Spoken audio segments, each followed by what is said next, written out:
Hi, and welcome to Newswire LA. I'm your host, Chin Thomasangsi. This week in our first story, we're going to introduce you to something called Wix.com. What is Wix.com? It's a website and hosting service that allows web developers, but small business people and even individuals in particular, to create and maintain their websites. Wix.com has been around for a while, and this service is not entirely known by the entire free world. So the people at Wix.com decided to get out and travel around the country and spread the news about this service they offer.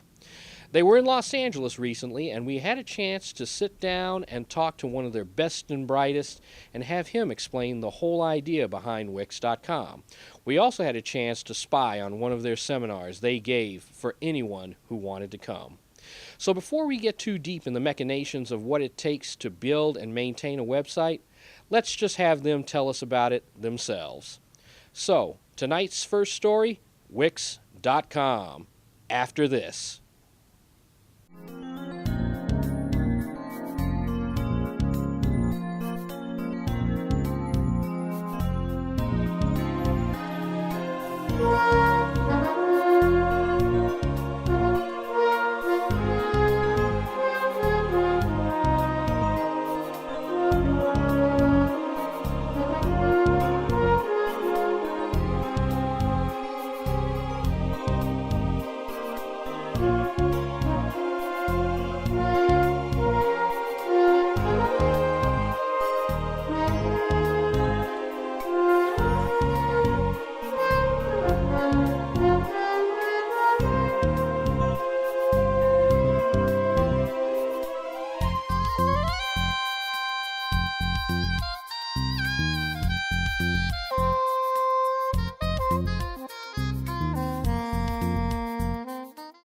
What's the best feature you like about it? Well, I got to say, when we first started using Wix, I didn't really use it to build websites because we were trying to do some stuff that had some more back-end functionality that Wix didn't really have, like some database management stuff and some financial PayPal integration.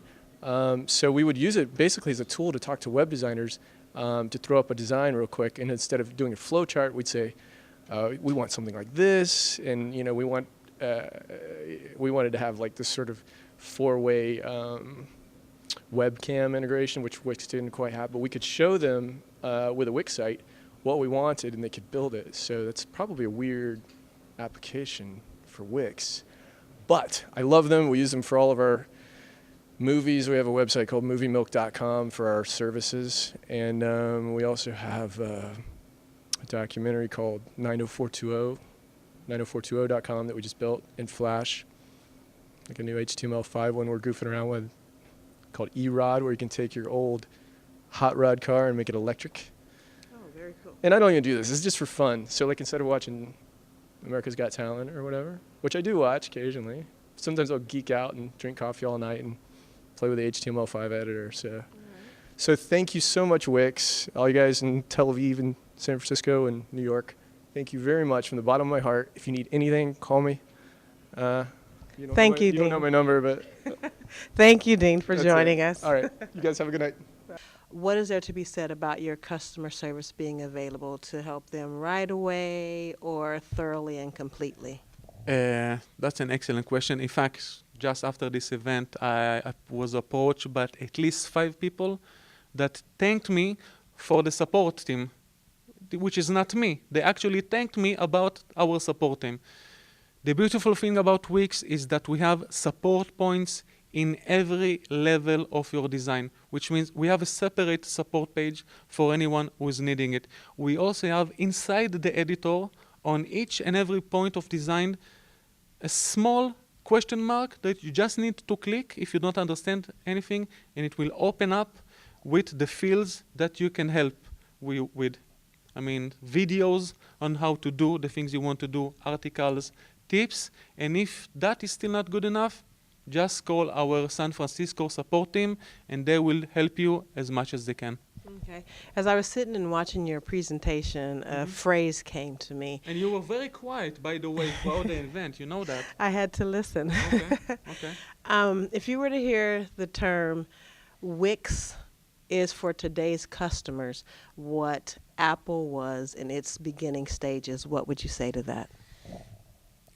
You know, I personally have talked with thousands of users. That was one of my jobs, to actually talk throughout these years since the beginning. And I heard countless times that Wix is as intuitive as the Apple services. That was one of the main points that actually drove it home, how user-friendly and intuitive our design and our infrastructure is for our users, definitely. Awesome. Thank you so much for speaking with us. And And please, create your own website.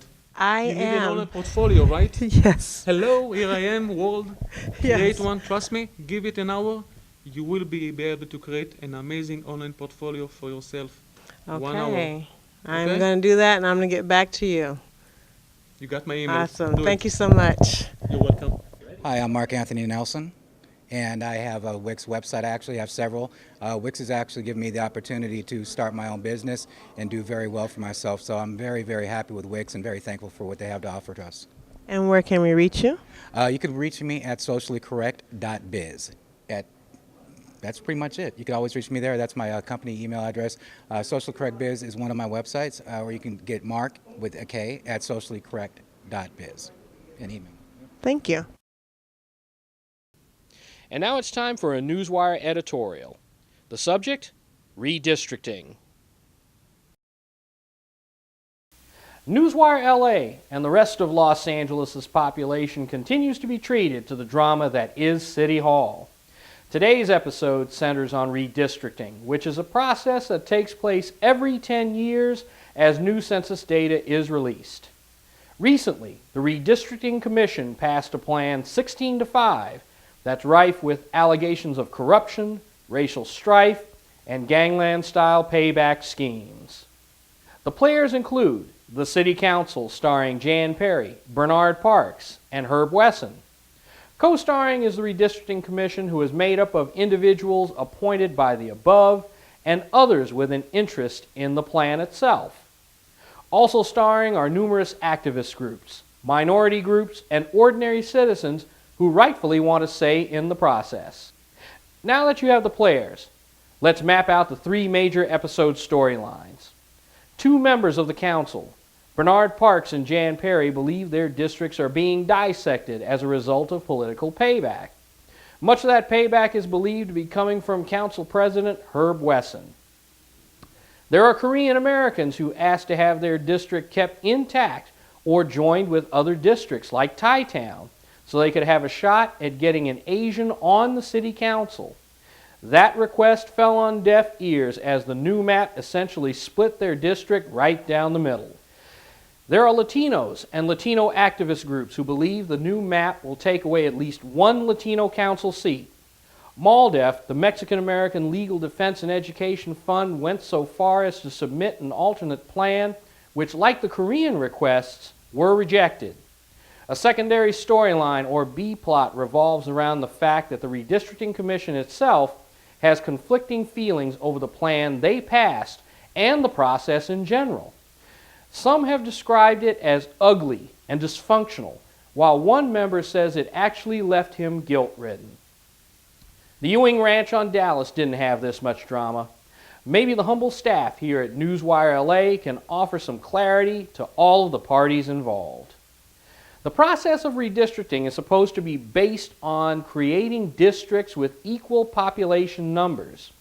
But what we have is a process that has become overtly political and race-based. There's a word for boundaries that are drawn using this type of criteria: gerrymandering. The plan Newswire LA endorses is one that's not on the menu. It's a plan that only has to be hammered out once and can last for years, even decades. The plan we're talking about is to create districts based purely on a geographic model. That's it? Yes, it is. What you have to remember is that the people and communities change. There was a time when African Americans had a stronghold in the Central Avenue community. They later shifted to Lamert Park and Baldwin Hills. Using recent census data, we now see that African Americans are shifting out of the city and even out of the state. Latinos replaced the Jewish population in the area known as Boyle Heights. The Jewish population later migrated over to Hancock Park. And the stories go on, and so on, and so on. Whereas populations shift, geography is constant. Roadways are still in place as they were when they were first laid in. Houses and most business structures are still on the same plots of land on which they were built. The city's charter, we believe, should be amended to follow this model. Additionally, this model should be used by the county and state, both of which are also in their own processes of redistricting. Okay, if it's so easy, why aren't we doing it now? Well, the LA Times summed it up by saying, council district boundaries are redrawn every 10 years following the release of population numbers from the U.S. Census. The process is inherently political because it can boost or sap the influence of politicians, neighborhoods, and community groups. Now I want to address my next set of comments to the players in this fiasco. Politicians, shame on you for using redistricting for your own gain. I know you're not the first and probably not the last to do it, but you are continuing a process that ultimately does nothing to serve the constituents you were elected to serve. Citizen and activist groups, I do understand that for far too long the interests of minority communities have not been represented. However, are we at the risk of resegregating ourselves? When I hear the terms Latino districts, black districts, or Asian districts, I tend to get the feeling that resegregation is creeping in, which means that instead of taking steps forward, we're rapidly taking steps backward. I believe that government should be for the people, by the people. The changes we endorse probably don't have a ghost of a chance of being written into this cliffhanger, but maybe in the next episode, to be written a decade or so down the line, it could have a happier ending with what we're proposing. That's our position. What's yours? And that's it for this broadcast of Newswire LA. We thank you for joining us. To keep up with everything Newswire LA, look us up on Facebook and Twitter at Newswire LA. That's it for this broadcast. I'm your host, Chin Thomas Sangsi, saying so long, and we'll see you back here next time.